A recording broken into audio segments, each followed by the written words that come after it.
Sister Wives demanded Cristin Brown clean her house. Does Sister Wives star Cristin Brown have a cleanliness issue in her home? A new video from Tony and Mykelti has some viewers shocked and appalled. Read on to see what was said. Cristin Brown's daughter admits their houses are too dirty for filming. Over the last few seasons of Sister Wives, fans noticed they film inside home less frequently. In fact, many scenes take place in restaurants or stores. Is there a reason behind that? Mykelti's live saying TLC told her to hire help. A Reddit user posted online. Mykelti and her husband posted a live saying that not only in her home, but Cristin's as well, her mom's. TLC told them they had to physically hire help because their home wasn't being cleaned properly. The OP went on to discuss how they found it odd that Cristin couldn't enlist her 6 children to pitch in and help with the cleaning. Apparently, TLC told Mykelti and Cristin that their house was so dirty that if they didn't hire help, they were worried it caused fans to cause CPS or child services to come take a look at the house or just extreme backlash with fans. This isn't shocking considering David even made a comment saying how gross their house was, but I can't believe Cristin's house was dirty like that as well, the OP continued. They attached a video of Mykelti and Tony Padron discussing the situation on a live stream. We were actually told by higher-ups in the show that our house needs to be cleaner, Mykelti explained. So that's actually when Mom started hiring help as well. The sad reality is that of that statement is, I get it. Tony chimed in. Because you could get social services calling you just because your house is kinda messy and it was on TV. Sister Wives viewers felt surprised at the confession. Viewers acknowledged that messes happened from time to time, especially with such a large family. But it was indicative of a much larger problem if the network felt the need to intervene. Comments included, their houses shouldn't be that filthy where TLC is worried about child services being called repeatedly. Yet people have given so much crap to Mary because she likes her home clean and in order. If I had to guess, TLC or whoever probably said people would call CPS because fans are crazy. I'm sure they did not mean their house was so atrocious that they would get their kids taken away, but that haters pick on anything and everything. Wonder if that's another reason why Robin didn't film inside her home wall. She wasn't about to spend more money on something like cleaners.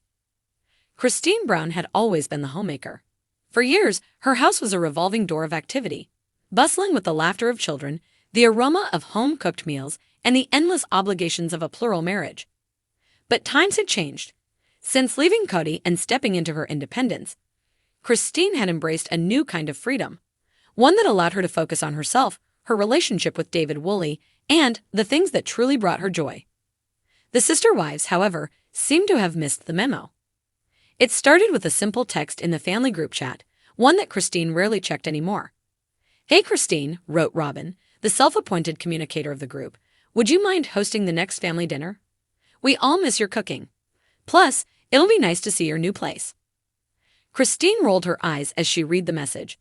Hosting a family dinner meant preparing a feast for what still felt like an army. It also meant opening up her new sanctuary to a dynamic she had intentionally left behind. Before she could decline, Janelle chimed in with a cautious, "It's been a while since we all got together. Could be good for the kids." And then, as if on cue, Mary added, "I'll bring dessert." Cristin sighed. She loved Janelle and tolerated Mary, but the idea of playing hostess for the family, and by extension, Cody, felt like a step backward. Still, her heart softened at the thought of the kids reconnecting. She reluctantly agreed. The day of the dinner arrived faster than Cristin would have liked. She had spent the better part of the morning tidying up, though she firmly believed her house didn't need it. David offered to help, but she shooed him away, not wanting to subject him to the inevitable chaos.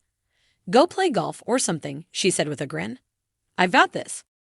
By late afternoon, Cristin's house was sparkling. The table was set, a roast was in the oven, and her homemade rolls were rising on the counter. She took a moment to admire her work before a knock at the door interrupted her reverie. It was Robin, arriving early with a casserole dish in hand and an air of judgment that Cristin recognized all too well. Robin's eyes scanned the room, landing on a stack of mail on the kitchen counter. "Oh," she said, feigning a laugh. "Still settling in, huh?" Cristin resisted the urge to snap back. "Something like that," she replied, taking the casserole and placing it in the fridge. "You're early." "I thought you could use some help," Robin said, her tone dripping with condescension. Christine's patience was already wearing thin. "I've got it under control, thanks." One by one, the rest of the family trickled in. Janelle arrived with a warm smile and a dish of scalloped potatoes. Mary came bearing a cheesecake and her usual awkward energy. And then there was Cody, swaggering in as if he still owned the place. "Wow," he said, looking around. "This place is cozy." Cristin clenched her jaw. "It suits me," she said, forcing a smile. "Now, if everyone would take a seat, dinner is almost ready." As the meal began, the conversation was stilted but civil. The kids laughed and caught up, their joy a balm to Christine's simmering irritation. But just as she began to relax, Robin's voice cut through the chatter.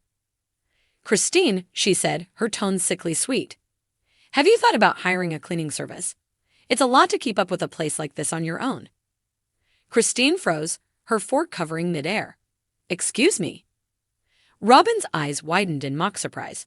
"Oh, I didn't mean anything by it. It's just, with all the changes in your life, I thought you might need some help." The room went silent. Janelle shot Cristin a sympathetic glance, while Mary focused intently on her plate. Cody, predictably, said nothing. Cristin set her fork down carefully, taking a deep breath before responding. "Robin, I appreciate your concern, but I've been managing just fine. My house may not be perfect, but it's my home. And frankly, I didn't invite you all here to critique my housekeeping." Robin's face flushed red. "I wasn't critiquing," she stammered. "I was just offering a suggestion." "Well, consider it noted," Cristin said firmly. The tension in the room was palpable. Janelle tried to lighten the mood by asking the kids about school, but the damage was done. Cristin's evening, her hard work, felt overshadowed by Robin's veiled criticism. After dessert, as the family began to leave, Cristin stood at the door, bidding them goodbye with a mix of relief and exhaustion. When Cody lingered behind, she braced herself. "Cristin," he said, his voice low, "I hope you know Robin meant well. She's just worried about you." Cristin met his gaze, her expression unwavering. "Cody, if Robin wants to worry about someone, she should look in the mirror. I'm doing just fine." He opened his mouth to respond but thought better of it. With a nod, he left, leaving Cristin alone in her now quiet home. As she closed the door, Cristin let out a long sigh. The evening hadn't gone as planned, but it had reminded her of one crucial thing. She was no longer beholden to their opinions, their judgments, or their demands. Her house, her life, her rules.